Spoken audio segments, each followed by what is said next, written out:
Okay, we've arrived at the suspension bridge. We're with Ron Snook again, the guide. Ron, tell us about this bridge. This is a sheer drop. Well, it's 245 feet down to the main roadway down below. The bridge was opened in 1864, and it, like the SS Great Britain, was designed by Boaarrd Kingdom Brunel, and he was just 23 years of age when he designed the bridge. Sadly, he never ever saw the bridge himself because he died just a few years before the bridge was eventually built. The chains which you see supporting the roadway, these are second-hand, and they had formerly supported the Hungerford Road Bridge over the River Thames in London. The bridge has had all sorts of different adventures, including people jumping off, and one lady leapt off in 1885, and she was wearing a very full crinoline type skirt which filled up with air, and she floated very gracefully down as if she were on a parachute. I was going to say, it's a safe bet that you would perish, but not really, my goodness. But, apart from that, I'm afraid to say that nearly everyone else that's gone over didn't live to tell the tale. Well, there's a story, the Empire State Building, the term 86, when you're 86, the observation deck is on the 86th floor. Of course, many people have jumped off the Empire State Building, the deck. One lady jumped off and the wind blew her back on the ledge and she broke a leg. And you always wonder whether they're happy it happened or they're sad it happened. Are they more depressed, or are they thankful and they go on living life more fully? Who knows? In any event, I didn't have the tape on. I was having a problem with the machine. Talk briefly about the building where the troops, the American troops, stayed before going to Normandy. Oh, that was the Clifton College, which is a public school, and there General Omar Bradley, who was the commander of the 1st United States Army, had his headquarters in the build-up period prior to Normandy, and then of course they evacuated the college when they went across to take their part in the invasion. It's rather topical that you should be here this week because we have celebrated with you on Monday the D-Day landings. And we're D-Day +2 right now, June 8th is our last full day in England, and also on the 4th of July you mentioned that the Stars and Stripes fly.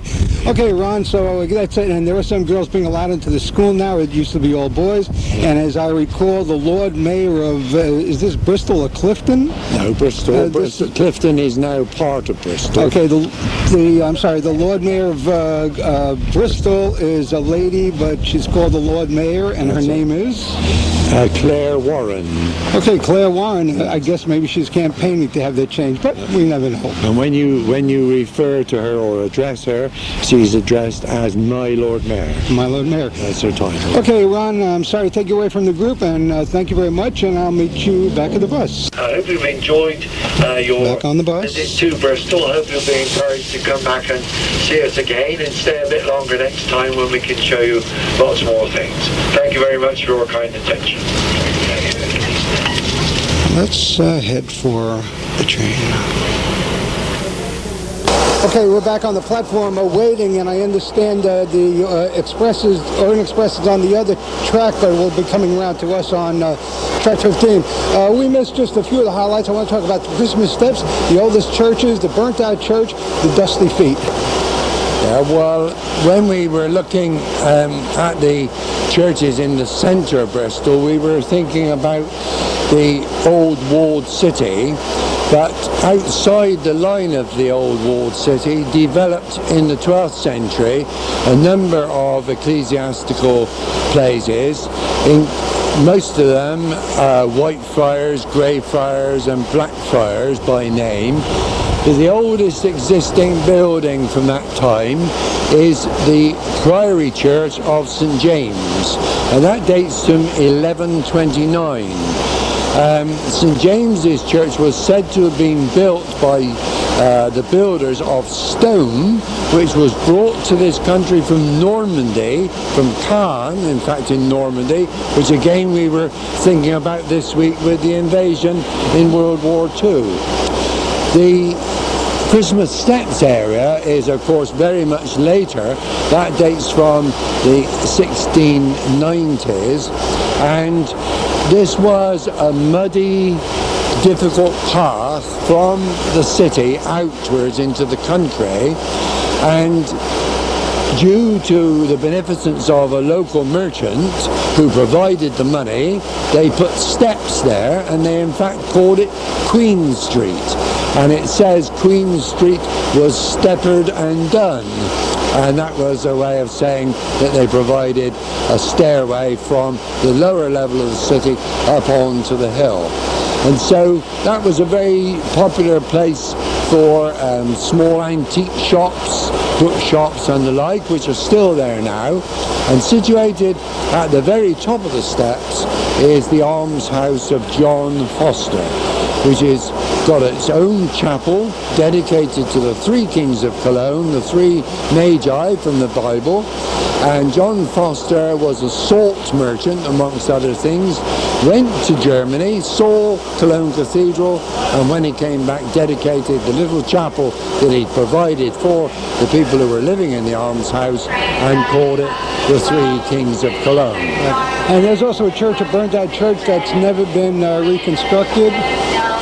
Yes, the Church of St. Peter, and St. Peter's was a fully operational church up until 1940, and then on the 24th of November 1940, which was a Sunday evening, commencing round about 6:30 in the evening, the German Luftwaffe came over and commenced the first major raid on Bristol, in which that church and a few others of our city churches were destroyed.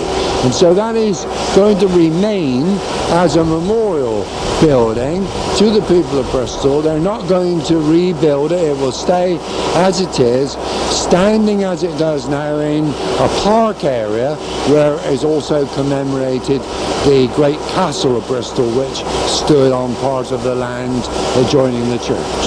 And finally, unless you have something you'd like to add, the Leaning Tower of Bristol, I guess you call it that. Yeah, the Leaning Tower, well, we are rather proud of that one because there aren't too many towers leaning over at that angle. The original building was the Church of Temple, and that was dedicated to the Knights Templar who fought in the Crusades, and this was their spiritual home on the edge of Bristol. When the air raids came along in 1940, the body of the church was destroyed, and so that's just a shell, but the tower remained.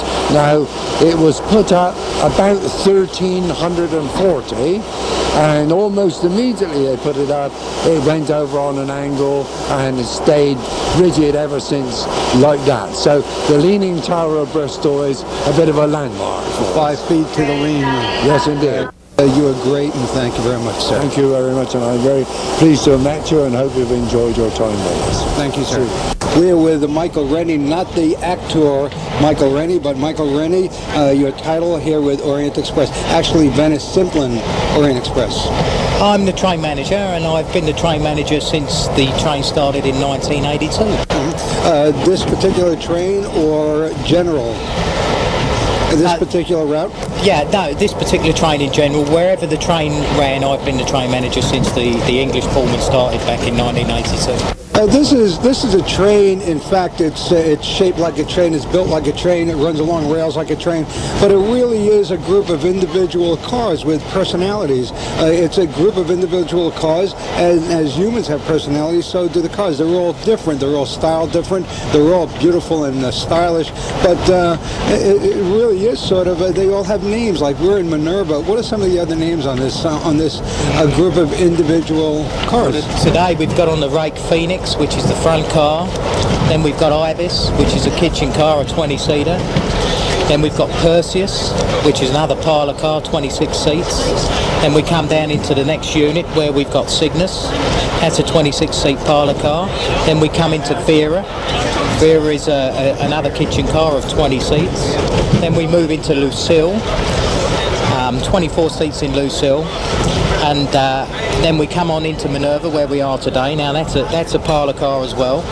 And then back again we go into Ione, another kitchen car, because now we're in another set again. And last of all, and I don't know about maybe the most famous, but the most famous that people will know, Xena, because that was the car that was used in Murder on the Orient Express.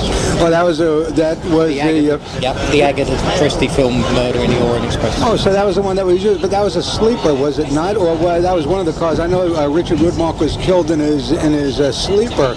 So, but there are no sleepers. This is That's a day right, bomber. yeah. This in actual fact was a day car, but it was part of the train at the time. Right. So this would be a day car. One thing I noticed now, folks, those who have been tuned into this series here in England, we happened upon what's called a McWash over at McDonald's in the bathroom, a rather unique aspect of the bathrooms at McDonald's on Golders Green, in Golders Green. You have a very unique lavatory here. I guess of it's a lavatory. The handles on the seats. Talk about that.